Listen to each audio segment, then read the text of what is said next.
Three, two, one. Awesome.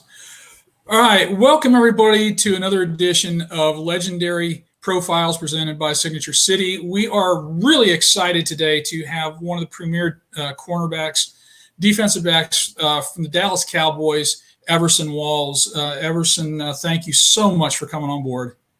You're welcome. You're welcome. We were talking earlier. I said, you must really run out of content. No, you're right at the top. Trust me. Look, before we get started, one thing I do want to do is I want to give a shout out to Joe Covino and DefendTheStars.com. He's the one that put us together tonight, and really do appreciate him. And if y'all aren't familiar with DefendTheStar.com, you really should. If you're a Cowboy fan, they have the most in-depth and the largest breadth of autographed Cowboy memorabilia that I've ever seen. And so check them out, DefendTheStar.com, and I'll put a link down below to their website as well.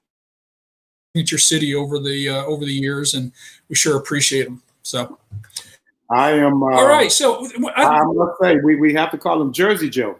Okay, if you really want to Jersey Joe to recognize him, yeah, it's got to go with Jersey Joe. Then everyone will know what you're talking about. Yeah. Jersey Joe Covino, throughout my life, he was as big a fan as cheese as Joe Covino is. Yeah, you'll have to tell me more about that one. I certainly will. Just to give a real quick background, Everson, 4-time Pro Bowler, 3-time first-team All-Pro.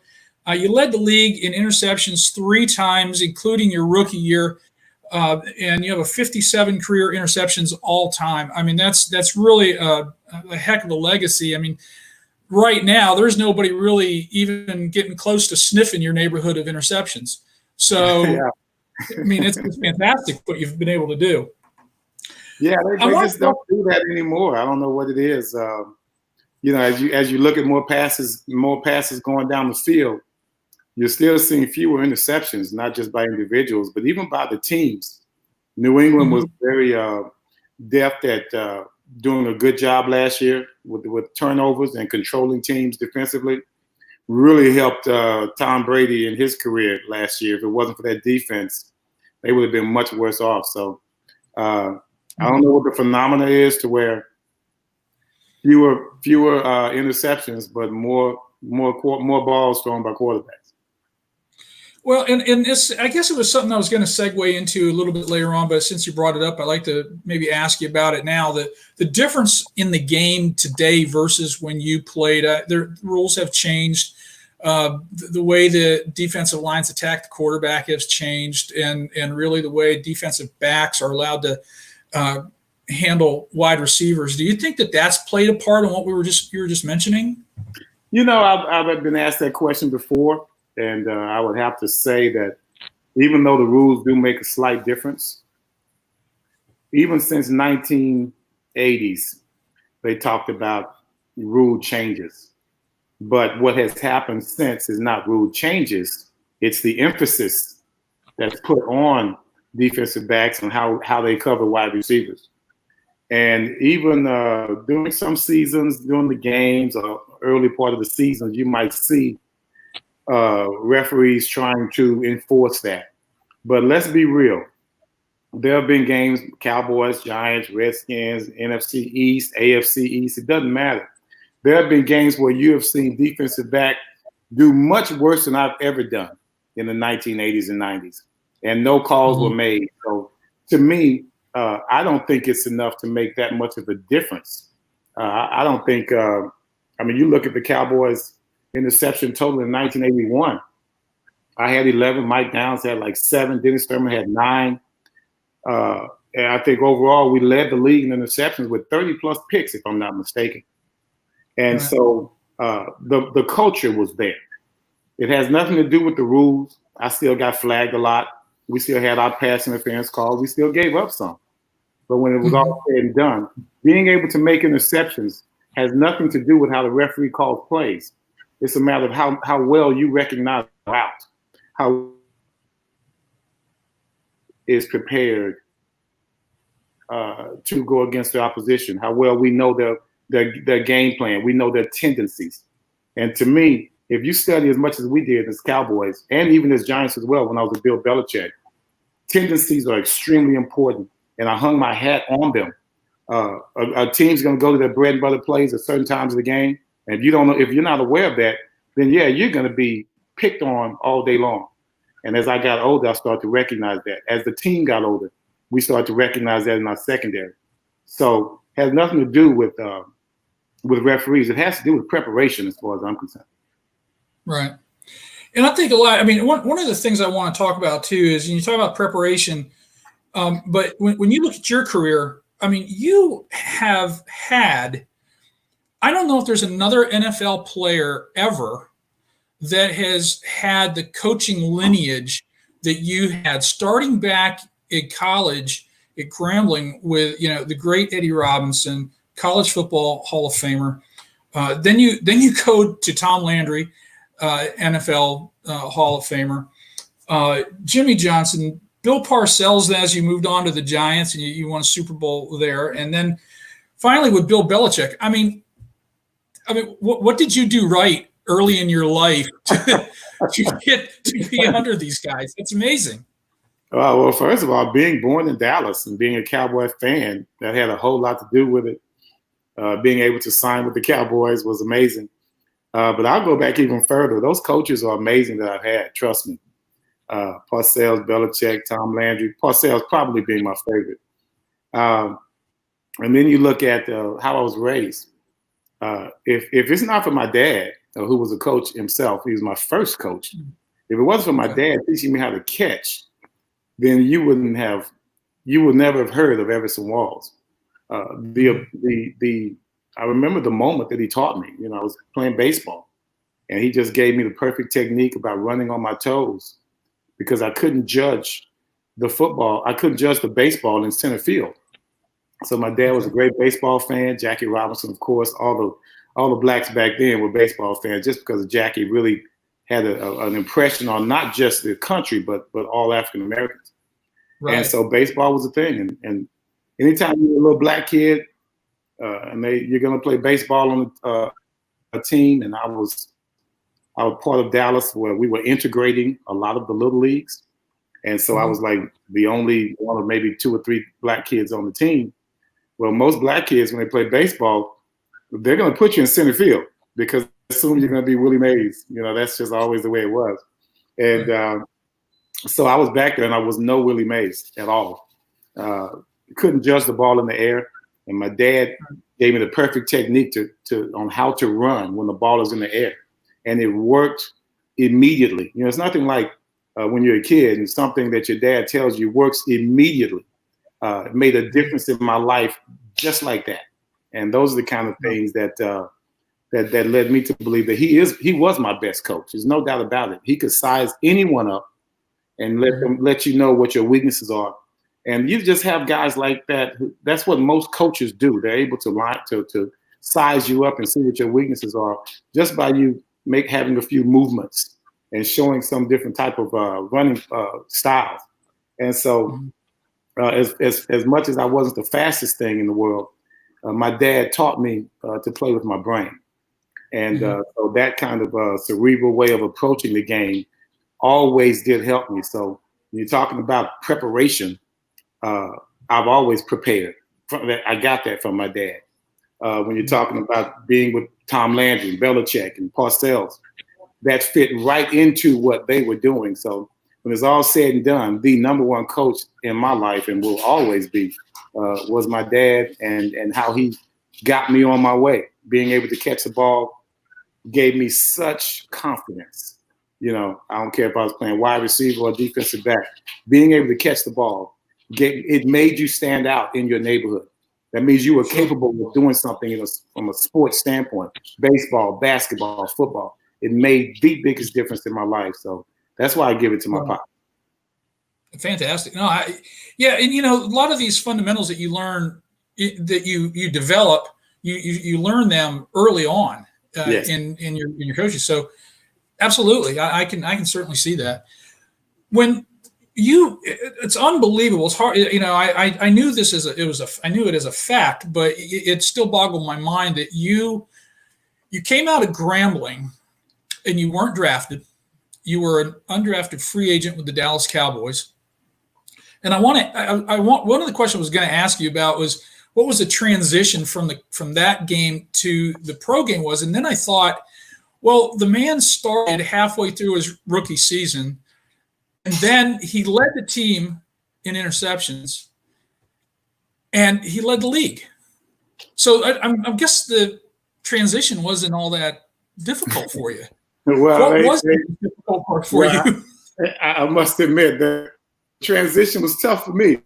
I got beat a lot more my rookie year than I did my senior year at Grambling State. So, yeah, the transition was there, but the ball's still in the air. I can still catch. I can still cover. I can still recover. And those are the things that really made the difference. You talk about the fundamentals. I've always had those, but I never was great at first impressions.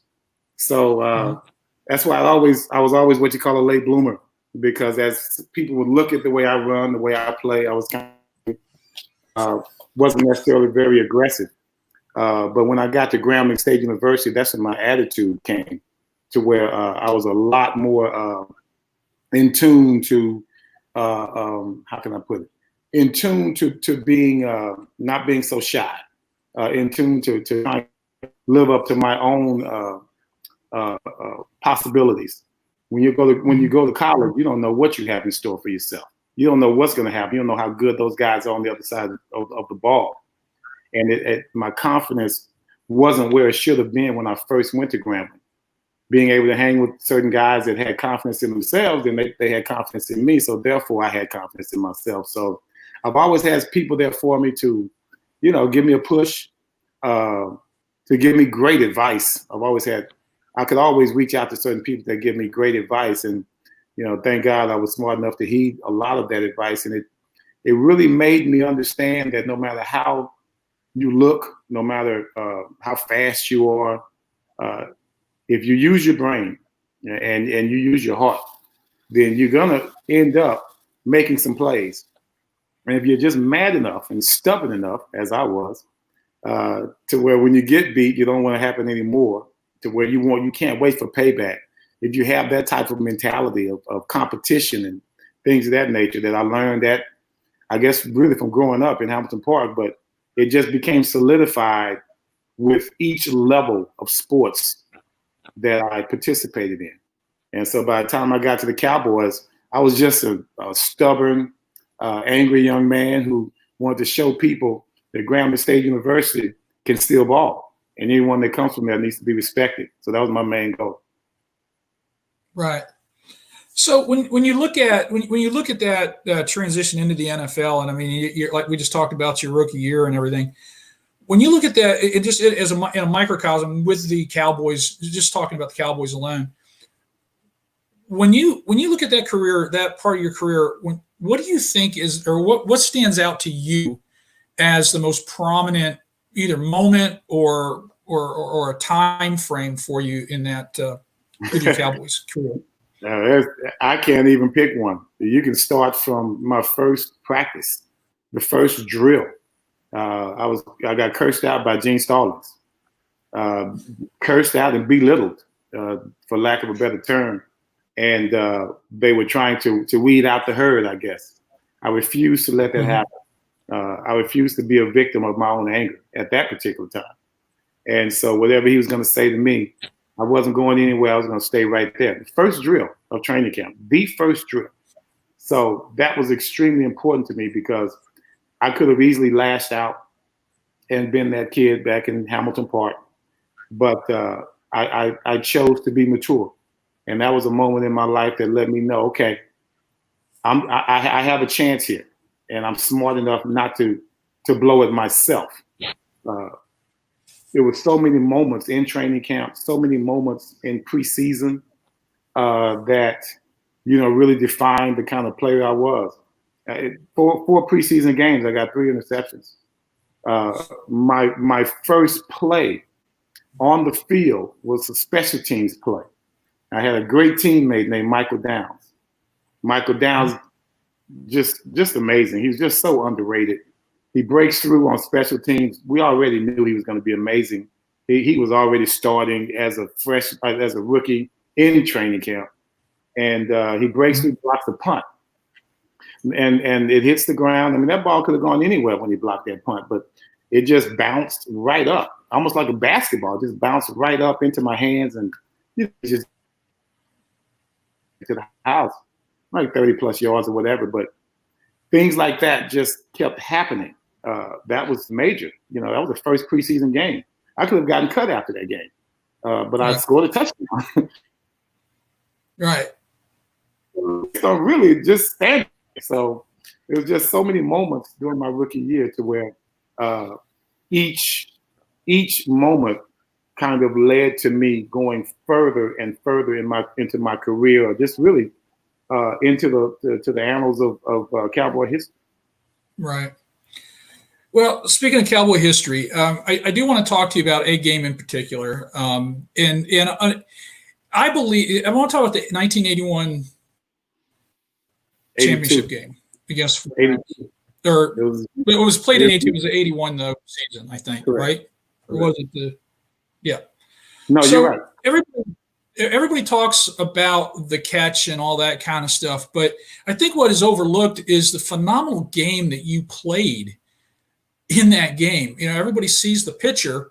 They see Dwight Clark, was on the cover of Sports Illustrated, and then they see you. But what they don't realize is how you really were a dominant force in that game. You had 2 interceptions. You had a fumble recovery. And when you look back on that game, and how do you view that game? From a personal player perspective, not as a team perspective, but as your perspective on that game, how do you view that? Well, it was just an amazing game. I got to say, at the end of the game, I was exhausted. I mean, everybody was just exhausted. It was one of the better games, not just that I played in, but that I've seen. If you were to sit down and watch it, you just kind of get chills just from the environment. First of all, I love San Francisco Stadium. I hated the turf, but I love the stadium. And during that entire game, it was all about payback for us and showing where we were as a team. It blown us out during the regular season in the same Candlestick Park. We came in a little bit better prepared, of course, for the championship game. And I think my goal was just to play as well as I could. To try and, of course, redeem myself from the first game, because we all needed to redeem ourselves. And what we did not realize was that San Francisco's defense was a heck of a defense, and that it wasn't about Joe, it wasn't about Dwight or Solomon, Roger Craig, it wasn't about any of those guys. It was about their defense. Their defense held our offense in check for 2 games, not just the regular season game. But this particular game itself, you can't find anyone on the offensive side who would say, I really represented that game, because none of them did. We had 5 turnovers that game, if I'm not mistaken. We held Joe down pretty well, of course, until the last drive. Even Randy White got an interception, so it just lets you know how defensively we weren't giving up. We were going to, no matter what they threw at us, offensively, on our defensive side, we were going to throw it right back at them. And it's just so funny, though, after that game, everything was just about that one play. As you said, it was about the poster and things of that nature, and you can see it all over the world.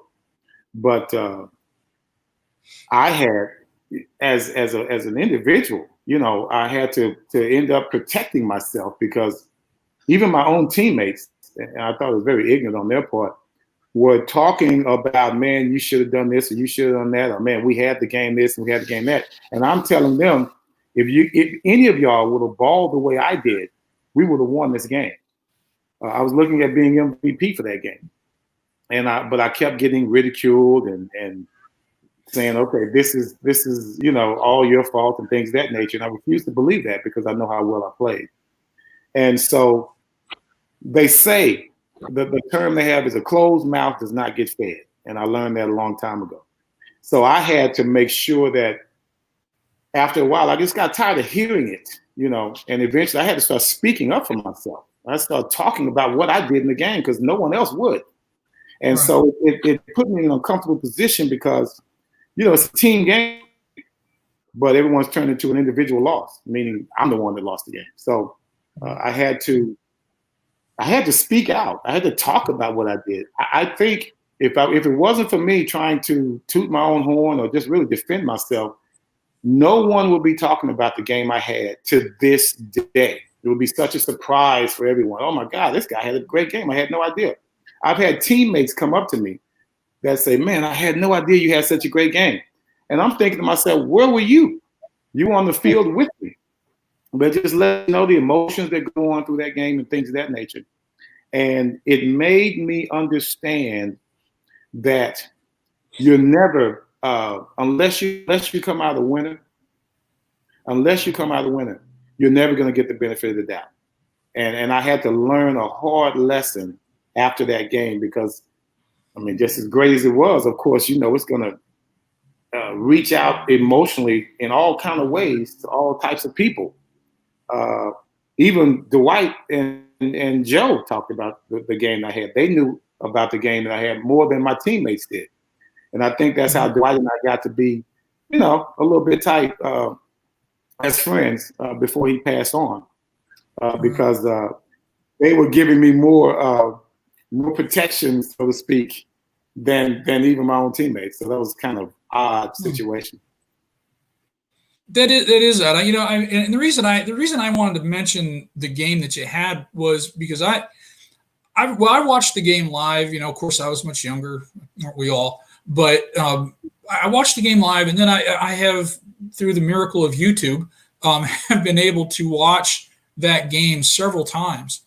And it always amazed me when I watched that game and watched your performance as well as the rest of the defense. I was always amazed that the only lasting image that many people have is that catch. And I guess I understand that to a point because it is an iconic moment in football history. But they forget what you did and what the rest of your teammates did on that side of the ball. So I was glad to have the opportunity to at least ask you that and get your perspective on it. It's a at least for me, a fresh perspective on it, and I'm sure a lot of other folks as well. Before I go, I really have two more things. I don't want to take up too much more of your time, and I do appreciate the time, but I have two things I want to talk to you about. First of all, when you left the Cowboys, you go to the Giants. I got to ask you, Good why? time. Why? Good time, man. I had to go where the front line was. I always followed good front lines. I had the doomsday in Dallas. There were times when I always complained about our defensive strategy because the flex defense really held back 4 amazing athletes on our defensive line. They weren't allowed to just freely go up the field the way most teams do. We were a cerebral team coached by a cerebral coach. And so there was a method to his madness. And as much as I love being behind those 4 guys, most of the time they were held back because, just the nature of the flex defense, which is something you got to get into another time. Right. But going to New York, I tell it all the time, I saw the DBs. As much as they were good man-to-man players, no one knew how to catch the ball. No safeties were getting interceptions. Anytime they got turnovers, it was a fumble, a strip sack, LT, Banks, Pepper, Gary Reasons. These guys are just tearing it up. Leonard Marshall. And when I saw their front line and I saw how they wreaked havoc, I just was always confused as to why their secondary didn't have more turnovers.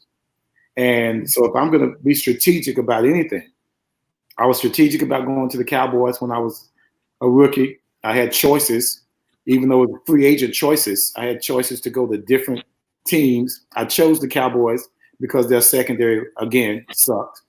I chose the Giants because their secondary didn't suck. They just didn't make turnovers. And I've known throughout my entire career, anytime one person starts to get interceptions, everyone gets them. It's just the way it is. It's contagious because everyone, I don't know, it's like an epiphany all of a sudden. One guy gets the ball and they're like, oh my God, we can do this. So it seemed like I was always that lightning rod, and I didn't mind that. And so I thought that I could bring a different culture to that team. And I told Coach Parcells that myself, that, you know, if you bring me here, I can get some interceptions. I can help you win the Super Bowl. And even though he didn't believe me that time, at the time I told him, one person that did have confidence in me more than anybody was Bill Belichick. And so coming to that team and being able to make a difference in an amazing team that was already #1 defense in the league, but I knew that they just needed more plays to be made for them to move on. And just by the grace of God, everything that we talked about came into fruition during the entire season. Right. That's fantastic. The last thing I want to ask you about or talk to you about, perhaps impactful thing that I know that you've done was in 2007 with Ron Springs. And I want to ask you about, first of all, the relationship that you had with Ron. Obviously had to be very, very close to do what you did. But then there's for those that don't know, just to real catch up, this man donated a kidney to save another man's life, and it was his teammate. And but I want to ask you about the relationship, and then also what the decision-making process was like for you, and how you came about that decision to do that. And I'll give a real quick plug for your book, A Gift for Ron, because if Cowboy fans, you know what, just people in general should read A Gift for Ron, and you can find it wherever you can find it, but I advise you do that. But talk about the relationship with Ron and so forth. You know, Ron and I, it started off, you know, just like anything else. Ron was the instigator. I don't know what it is. He loved hanging around rookies, I guess. And we had a great group of rookies with Von Fellows, myself, Michael Downs. And I think he looked at us as comedic father, I guess. He always joked with us and just cracked on us all the time. And we enjoyed it because, I mean, we were rookies, and you've got a veteran that's showing some interest in us, and like, oh, okay, this guy's pretty cool. Well, I don't know, for some reason, he just kept coming around. And after we left training camp, you know, his wife and my wife got to be close. And then next thing you know, we had no choice but to hang with each other all the time. And of course, Tony Dorsett was his guy. I mean, they were, you know, probably the best 1-2 punch in NFL history. No one wants to talk about that, about how athletic Ron was and just how amazing Tony Dorsett was. And to have someone like that, you know, in my corner was very cool. And eventually we just, you know, we got to be equals, of course. After a while, I was, you know, even into our retirement, we worked together as well. We had a company called Players Inc. too, Inc. INK, by the way. And so we had a good time with that. And as I noticed as we worked together, I could see his failing health. And so eventually, as we moved on and we got older, I could see it getting worse and worse. And I had no idea I knew what diabetes was, but I was not afflicted with that in my family. And so learned a lot about it, became empathetic to everything that he was going through. And so when his options started to dwindle, then I was the only one left standing. It was like, you know, your whole platoon of kids and they asked for volunteers and everybody else stepped back and I was still standing there. That's kind of how it was. So I took on the challenge and decided to make that move. And I talked to my wife about it and family, and everyone was on board. So I think that's what made it so possible is that my supporting family, they agreed. And that's really what was more important. It wasn't something I just wanted to do on my own. It's something that I knew my family also wanted me to do. I knew they were comfortable with it. I wouldn't be able to live with myself if I sit up here as healthy as I was and we got my 2 kidneys. And oh man, good luck, bro. I just, that would have been pretty heartless. I know I wouldn't have been able to live with myself, nor would my wife be able to live with me either. And so it was something that we just had to do. As my dad told me, he said, Ron Springs is a lucky guy. That's what he said. And, he's true in that regard. But when it's all said and done, we were all lucky, to know him, to be part of his jokes, to be ridiculed by him as often as we did. Those were things that when everyone thinks about Ron Springs, they start smiling or laughing, because he was just a guy that you wanted to have around. He was good people, and as much as he had flaws like anyone else, it was easy to forgive Ron for anything that we may have perceived that he did to us. So I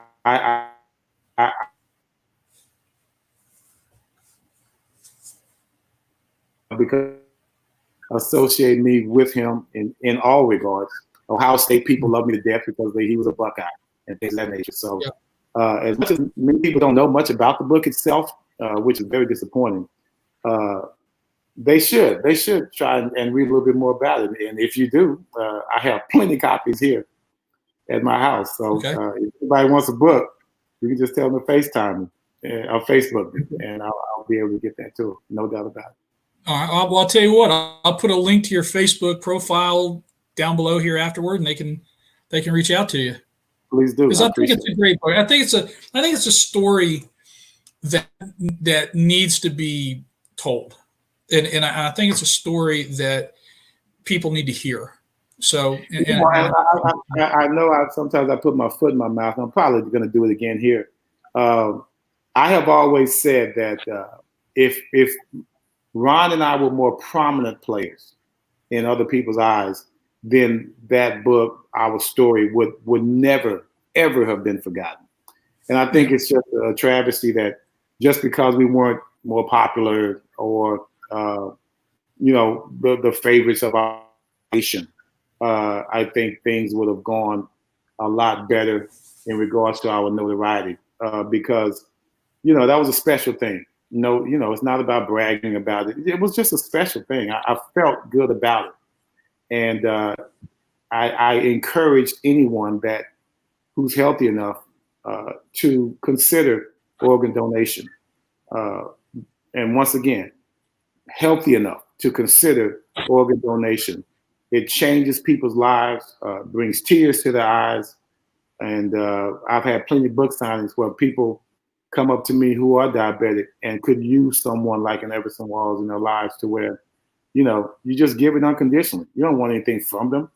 It's something that your friend or that person that needs that kidney, that's what they deserve. It's not anything that, it's not about, holding things back from anybody or holding over their head. It's all about just trying to save someone that you can. So I would say that it changed my life in regards to doing that, but it didn't change who I was because that was always who I was.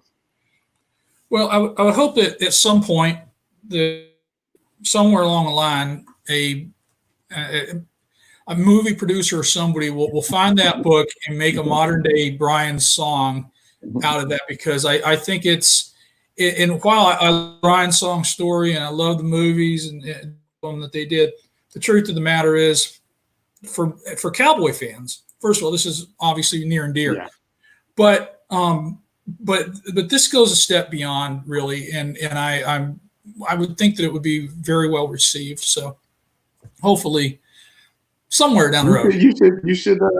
You should start that. You start a campaign. Well, I'm glad reach out to some of your friends. Well, who knows? Maybe, we'll see. I know a couple of directors. I can reach out.